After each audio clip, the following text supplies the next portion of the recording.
Good morning. The shootings and whatnot that have been going down lately made me think of a story I like to share with everybody, and it's called I Have Cerebral Palsy and I Don't Own a Gun.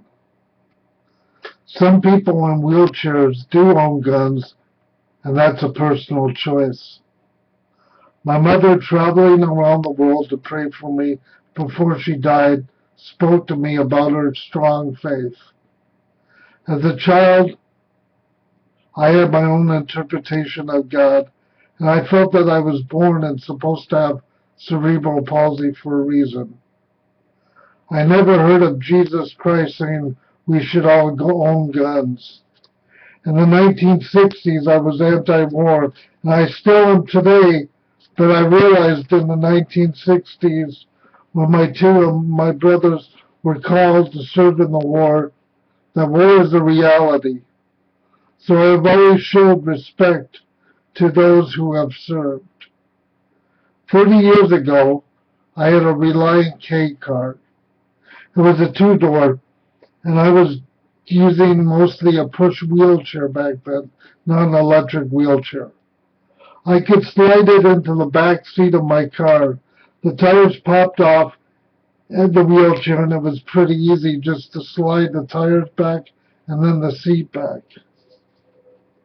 One day, I rented to somebody, and they went to a bar, and they got too drunk. So the guy who was driving it wanted to go to a friend's house, and he wanted to keep partying. So one guy said, "You ride with him, and then I'll go to the store and pick up some beer." All right, so the guy goes to this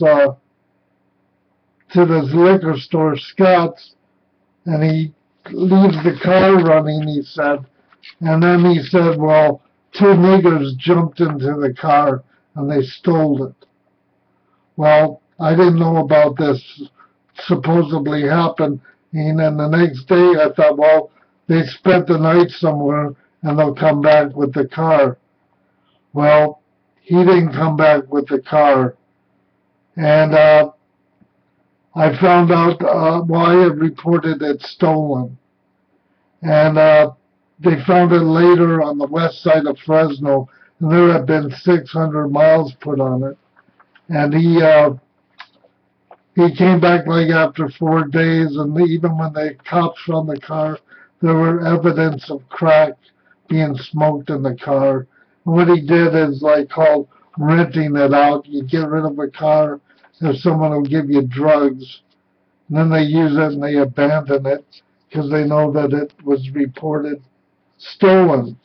So I got really mad, and I went to this guy's apartment, and there were a couple stairs, and I was yelling after I banged on the window, and one of the kids opened up the door, and I couldn't get up the steps, and I started yelling at this guy. And I was so angry, I was saying, "You mother," and I was saying everything in the book. And I was so pissed. I was glad I couldn't get up the steps, and I was glad that I didn't own a gun.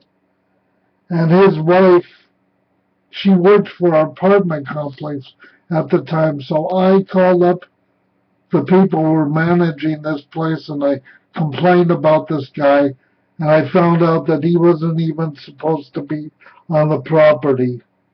So, like I said, I was glad I didn't have a gun, and I know at times people snap and they get so angry that anything can happen.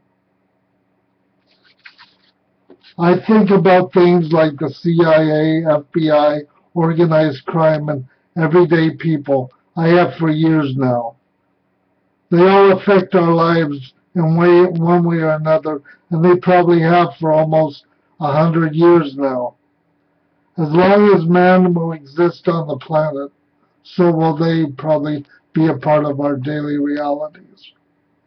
Being so reflective and having cerebral palsy and being gay on top of it, and see how many people do not respect themselves or each other, is kind of sad.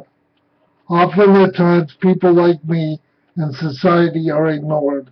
Not asking for pity here, it's just a fact.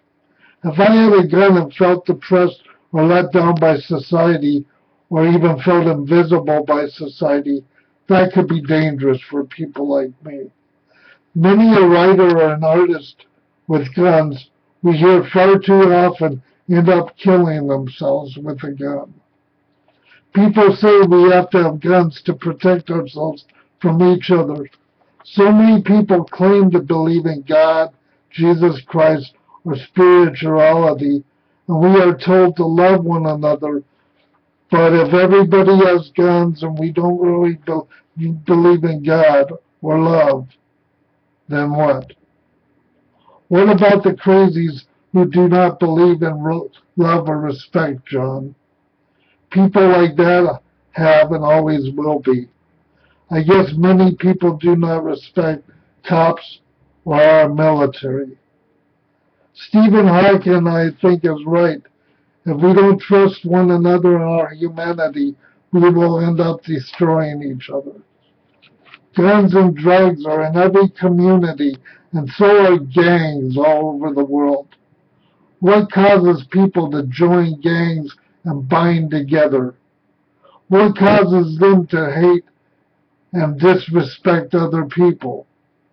Maybe we are all failing on a humanitarian level.